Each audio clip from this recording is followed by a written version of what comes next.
Well, good morning, internets. My name is Jeff DeVerter. I am the Chief Technology Evangelist here at Rackspace Technology. Oh boy, do we have a fun show for you today. Guys, as always, I'd love to know who is in attendance today. So, you know what? Introduce yourself in those little comments right there and let me know who you are and where you are. Also, if you're a racker, we get a lot of rackers watching this, which is really kind of awesome. And boy, do we have a cool guest for you today. And if you guys want to get a hold of any of us here on the production team, feel free to just reach out with email at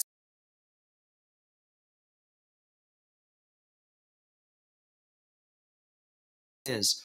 Yeah, I hope I'm still streaming. And doesn't look like I am. Well, folks, this is not good here. Am I back? All right. Hey, internet issues over here, guys. So let's keep rolling with it. Hey, introduce yourselves. We got a few messages coming in. You'll see them on the screen. Hey, there they are. Glad you guys have taken the time to be a part of the conversation. It's going to be a really fun one today. I've got just a great old friend. He's not that old, but I've known him for a good long time, and we are going to talk about storytelling in 2022 and all the tech that there is. But I think John would tell you there's really only one tech that you need. But we'll get into that here shortly. Now we got Chandon from India is here. Charlotte's Luis from Charlotte. South Carolina. Holy cow, look at all of these coming in. I'm so glad all you guys are here. Hey, Todd's here. Great racker. And a bunch of folks from India. You guys make up almost the largest audience. Thank you so much for joining in. Glad that you are here. Hey, Joseph is here. Hi, Joseph. All right, friends, and let's get in with the show, shall we? We'll move on. If I find all the right buttons to push, it'll make it a lot easier. There we go. And as always, we are going to start with This Week in Cloud. And it's all the updates that are happening in the news. Now, when I go and I start looking for stuff to post about in doing a search on cloud, all I get all week is the news from Microsoft's earnings. Guys, they blew it out of the water, apparently. And everybody's pretty happy about that. The stock is crazy high. This cloud thing, it might be around for a while. Their earnings they beat the estimates. They thought it was going to be, the analysts were thinking it was going to be more about 50 billion, but they were 51.7 billion. By the way, when you're talking about, the decimal points and you're talking the billions, that's a lot. Hey, we got LinkedIn users from Denver. We got folks from San Antonio. Sadig from San Antonio. Mexico City. I do love Mexico City. Hey, this next article is a bit of research, but it makes me want to actually introduce an interesting customer to you because they're doing some really, really cool work. So there was this bit of research that came out from Research and Markets about how this industry around water management is being enabled so much by technology. And it's not necessarily one that you would think jumps first to mind. But they're doing digital twins, AI, ML. The customer I wanted to mention to you, I was on with these guys with an AWS kickoff, and they're transparency, they're a Rackspace customer, which is why I know a lot about them, is they have this whole water management SaaS-based platform for all the water operators. It's used all the way around the world. And the work that they're doing there around digital twins, around machine learning models to help them forecast for the future about budgets and what needs maintained and what doesn't, where the big issues are. Some really interesting stuff. Guys, technology is being used, this cloud stuff is being used in ways and in industries that we really probably didn't see it as much before. In the cloud, while they were always using technology, desktop, client server type stuff, it's the cloud through AI and ML that's really enabling them to operate their business at such an efficient way, but also in a way that is allowing them to make a big impact from an ecological point of view because they're just operating in the water stuff better, and it's better for the environment, which is really pretty cool. All right, so let's move on. It's going to be the cloud releases now. Let's see what is new from our cloud providers. Now, Amazon announces the Elastic File System Replication, and this, I almost didn't put this one up, but it actually really intrigued me because when they start talking about the availability that they're getting with this, it is, now wait for it, we're all used to when we talk about availability. Oh, is it 99 point something? And then we start measuring. Is it 4 nines? Is it 5 nines? Well, availability for Amazon EFS, 11 nines. That's right. 11 nines of durability and high availability. Amazon's doing some cool work. Got to give it to them. All right, let's jump over to Azure for just a second. And hey, Sina is here. We're glad to see you. Now, when we look at what's going on in Azure NetApp Files has a bunch of new features, whether it is new regions that they're available in or cross-region replication across US West, US East. NetApp, don't count them out, guys. They are an amazing company doing amazing work. And more you're going to find where companies are treating their data assets uniquely separate and making really interesting decisions about them as they look at their entire cloud environment.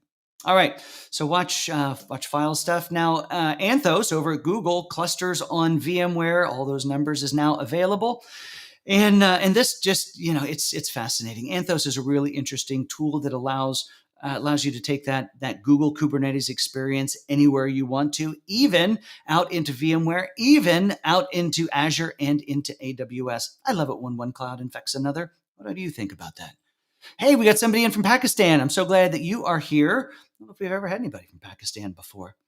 Hey, if you're interested in learning more about any of the articles that I talked about or about the news items, you can find that just one simple page over at www.rackspace.com/solve/87. This is the 87th episode of a Cloud Talk or a Cloud Talk Live. And you'll be reassured that there's nobody who's going to sell to you on that page. That's Rackspace's thought leadership. Solve is Rackspace's thought leadership platform, and you can. It's a sales-free zone. All right, let's move on to the job of the day. There is some.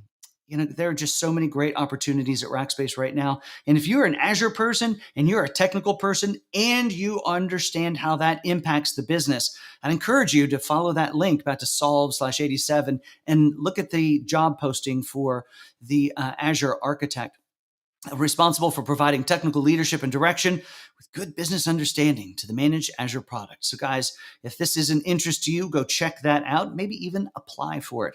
Then you can hang out with myself and producer Daniel all day long. So that's rackspace.com/solve/87.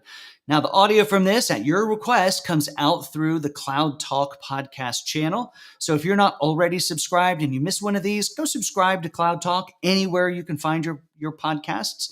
And and you'll be able to get the audio from these anytime. Of course, you can always go back to LinkedIn or YouTube and find it as well. But always love for you guys to subscribe. We have a great episode coming out tomorrow. I think you would really enjoy it. And it will be only available through that channel. Well, that brings us up to the cloud discussion. Now, this is something I'm super excited about. Now, I wanted to bring this little graphic up. And I bring it up because it's what we did yesterday on the Rackspace Live. But look at the quality of the graphics that we generated for the ad that went out on LinkedIn. There was one company that we used to make all of these graphics. Now, that company is Canva. And today I have the great pleasure of having, come on, my little graphics. Go back. I want to see John's picture. You want to see John's picture. There he is, John Eitel. John and I worked years ago at Rackspace together. A lot of the same projects, a lot of the same stuff. And I am just super excited to be able to bring him up because he has spent the past many years now working over at Canva. And so let's go ahead and bring John up to the stage. John, welcome to Cloud Talk Live. Hey, Jeff. Good to be here. Hey, so glad that you're here. Now, we go back a little ways, don't we, John? I was going to say, you outed me here, but yeah, I'm a former racker, and we've gone back and done hard time together, obviously, and solved many a business challenge and problem together, and talked barbecue as we joked about before, before this year. Well, barbecue is always a good thing to talk about.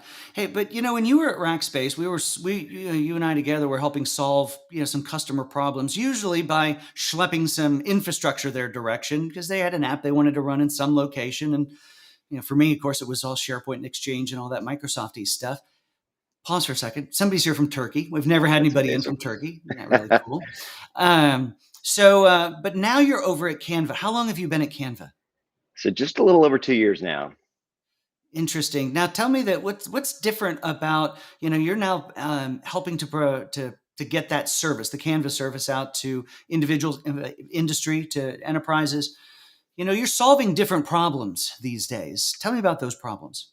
Yeah, it's funny, and there's a lot of similarities and parallels to what we did together. So I'll bring it back, and it's kind of fun to see, patterns emerge and new things, creep up, but also history repeating itself here. But Canva's obvious mission is to help the world design and create more effectively. They started out helping consumers. That was the kind Mhm. of genesis story. The founders realized that for consumers it was really hard to create these social posts, birthday cards, things that you wanted to do. You needed a graphic designer, you needed expensive licensing. So they gave Yeah. the world this free software that was packed with lots of great robust feature set that really empowered consumers to go out and design and create more effectively. And they did it for free. They still do it for free to this day. So if anybody is interested in trying it out, I'd encourage you to sign up for a Canva account. But the other part of the story is that they eventually said, okay, we've got to figure out how to make money and pay the bills here. And so about 3 years in, they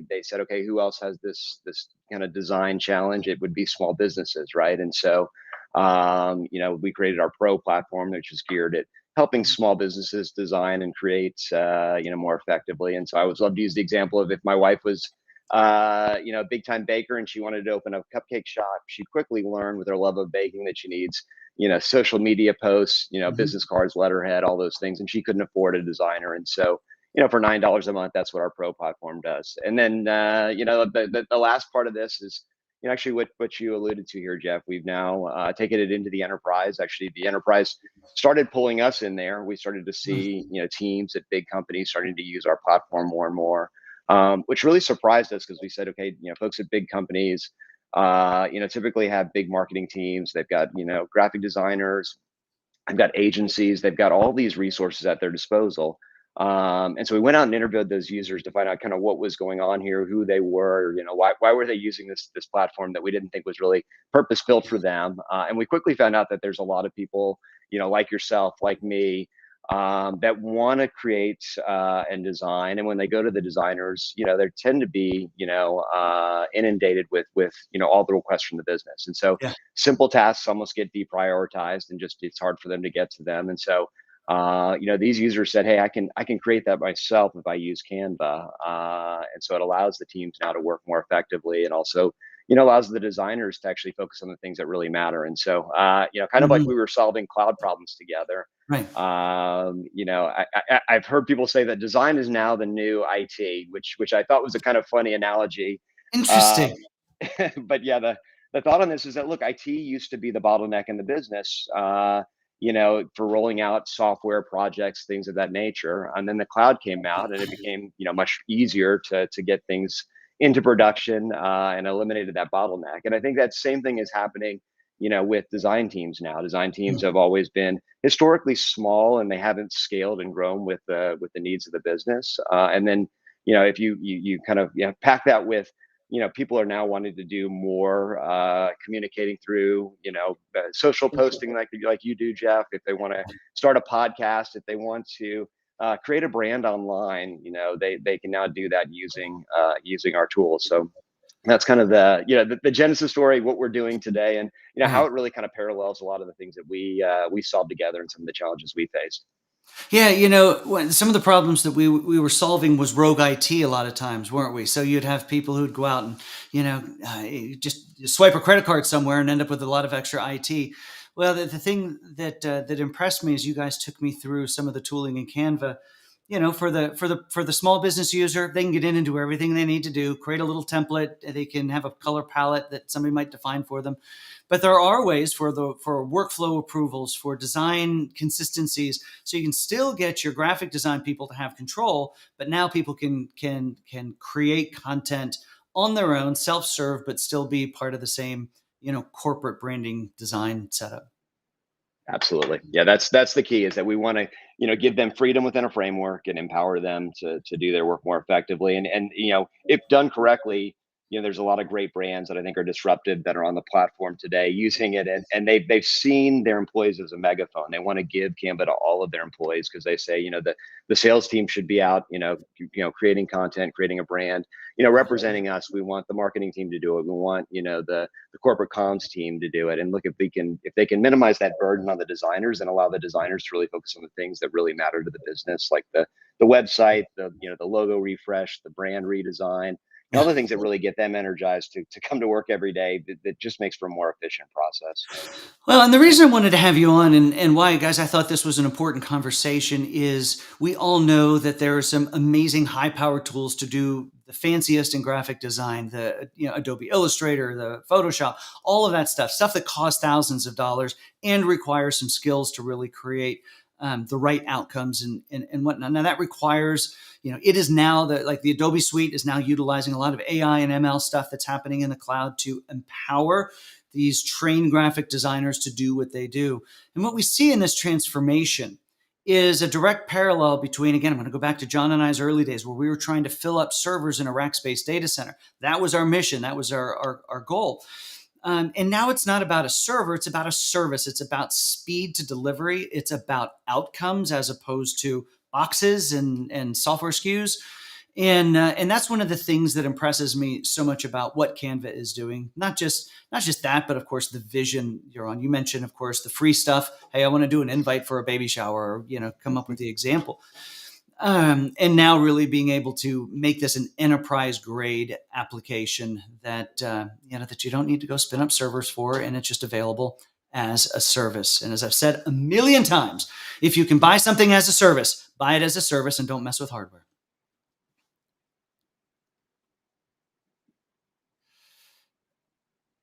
And the other aspect is so John, as you think about where Canva is going, are you hearing some really interesting? Tell us some of the stories you're hearing about how people are utilizing the tool. Yeah, no, I think that's the fun part. I do think I joined the company right as the pandemic happened. So, Mm. the last 2 years, for me, like everybody's, has been very interesting. But I think why that's important to this journey is I do feel like, when I joined, the pandemic, happened almost immediately after that, and we were immediately distributed. And so I think the demands and needs of creative, spiked, and we weren't able to walk up to the desk of our designers anymore and Yeah. ask for those things. And so, the tool really has been, I think, a powerful enabler to help, these folks that are now scattered, distributed, to be able to create, more effectively. They're also collaborating. We've got whiteboarding, built into our platform right now. And so I think that's, one of the things that's been really helpful, since we Feature I can't all. missed. I didn't see that one. Yeah, that's there more to come on the collaboration suite too. But I think that's, the neat thing is we can't, all be in a room together right now and be at a whiteboard, or many can't. And so it's great to be able to do that, with Yeah. Canva. But the more exciting thing I love is that the company is extremely purpose, Mm. driven, and we have great core values, and we want to use design to make an impact in the world. And so I think just as much as, enabling, businesses, we want to help every teacher, every classroom, Mm. work more effectively. They were so disrupted, just, during the pandemic here. Many schools still haven't returned back to in person, right? And so to be able to use, Canva for coursework, I think is really great. I think but Canva my for favorites. coursework. Yeah, Nice. yeah. We have an education version which allows teachers to assign, coursework to students, and allows them to work through it, together. Again, online, distributed, which is great. We created a whole bunch of, in the beginning, a lot of, families became the teachers, right? And so they had to do Mm. homeschooling in a lot of these cases. And so we created a lot of, templates and curriculum in our education platform to help, moms, dads that are now, being thrust into to the teaching world, to be able to do it more effectively. And so that was, one of my favorite things. And then the other one that was really neat is, one of our big features is called background remover, that everybody raves about. I don't know if you've used it before, Jeff. I didn't use that feature yet. No. It's pretty neat. You got to find, find a picture and, utilize it. But it uses AI to Yeah. find the edges of our, so if you were to update a, or upload a picture of you or I, and use background remover, it would find the edges of, my shirt, my face, my head, and it would remove this stone background from me behind me, and it allows you to overlay it on, whatever you want. And it's, like 99% accurate with AI. I think designers are blown away when they see this, because in Adobe, it's a pretty tedious task to be able to Yeah, find to trace all those around edges. and get the stuff you missed, and I've done that. Yeah. Yeah, yeah, and so that's actually been enabled through a company we acquired, and they Oh, have the technology. But their next, product that we're going to be rolling out is video background remover, and really? it's already actually, in trial, and they have it as a standalone product here. But it's been great for using, for people who need green screen, who can't go back into a studio, right? But the reason I bring this up is the most powerful use case I saw during this time that really hit home for me was, many of the seniors who were graduating from college, weren't able to have Mhm. a graduation, as many know. And so you really, kind of feel for them. They didn't get to have that Yeah. ceremony walk and be able to get their diploma. And so using Kaleido's, video background remover, we actually empowered a couple of colleges to be able to, film graduating seniors who are walking across their living room, and then we were able to remove the living room and overlay, the campus as a background, and be able to give them, the closest thing to that experience Right. that one could get during this time. And so it's really neat. Like I said, I get excited about the businesses we enable, but I really get even more excited about the impact that we can use this tool to drive here. Yeah. Well, you're certainly making the case that they're a purpose-driven organization. And folks, if you haven't gone back, and if you're not familiar, of course, with the history of Canva, you'll find linked over at that the rackspace.com/solve/87. You'll find a link to the Guy Raz "How I Built This" episode with Melanie Perkins, the founder, in one of my favorite episodes. So I'd encourage you, and it's one of my favorite podcasts. Yeah. But go check that one out. That's a great listen. So, John, you've given us a little bit of a hint about what's coming in the future. Any secrets you can tell us on this? Not so, probably You want the not, but juice right here? I do No, want the look, I juice. think, It's just you and I, and about a couple yeah, hundred other people. just a couple of friends, and from people from all around the world here. Well, between us, friends and family around the world here. Yeah, you're going to see a lot more of I would say, the business related use cases come out Yeah, from us. And so one that I'm really excited about, that we'll be talking a lot about this year, is that we acquired a company that is really prominent in the data visualization space. And so if you can yes. imagine, they've powered a lot of the, news sites who, were doing COVID, tracking, a lot of the election sites that did a lot of the election results. And they do these really great, massive big data visualization projects, and they're going to bring, that feature and tool set into Canva. So if you can imagine, Jeff presenting to your team, or to a customer, and being able to show these really great data visualizations that allow you to interact with the data. I think, like, that's the neat thing is Yeah, we have a presentation platform, and we've all heard the term, like, death by 1,000 PowerPoint slides. yeah, When you use Canva slides and it has this data visualization enabled, and it allows you to really just have a conversation with somebody and use the slides as they were intended to guide the conversation, to be able to allow you to dig in and click a couple levels deeper. If Jeff asks a question about the results and how they look by end of quarter versus last year, you can actually make a couple adjustments and be able to see that visualization scatter beautifully, and show that. And so those are the things that I would say you're going to see more of, like the whiteboarding I alluded to. yeah. Is going to be a big feature for us. We want to empower businesses to be able to collaborate, again, well distributed, and then also do more communication through visual storytelling. Yeah. Well, incredible stuff, folks. If you aren't familiar, haven't used Canva, John already told you it's free. So go set up an account and play around with it. Go to your organization and see if they have licenses as well to get some of their fancy things. And of course, follow John on LinkedIn, and he'll tell you about all the cool stuff that's coming around. So, John, thank you so much for coming on Cloud Talk Live this morning and getting to reconnect. This has been great fun. Always a pleasure. Really cool to see how the breadth of the audience. Like, that's really neat to see where everybody's coming from. And congrats on 87 episodes. That's huge. Yeah, thank you. I'm gonna have to invite you back because somebody's asking for a demo. So when that hits prod and you're ready to show it, come on back and run us through it, and we'll see if we can get some interest. Gladly, I'll do a part two, and maybe show some of the stuff we're hinting or alluding to when it's ready.